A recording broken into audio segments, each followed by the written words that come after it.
ఉన్నతి కళా విద్య యూట్యూబ్ ఛానల్కి స్వాగతం సుస్వాగతం. ఓం శ్రీ జగన్నాథాయ నమః. మత్స్య కూర్మ వరాహ అవతారాల తర్వాత శ్రీ మహావిష్ణువు ఎత్తినటువంటి అవతారం 4వ అవతారం శ్రీ నృసింహ అవతారం.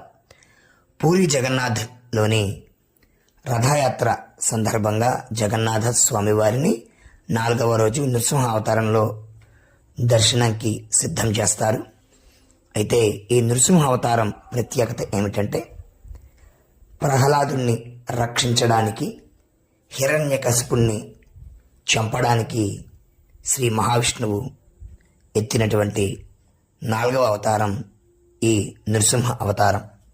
ఈ స్వామిని వారిని వరాహ నరసింహస్వామి వారిని, ఉగ్ర నరసింహస్వామి వారిని చెబుతారు. హిరణ్యకశిపుణ్ణి తన ఒడిలో పెట్టుకొని చీల్చి చెండాడిన అవతారం ఇది.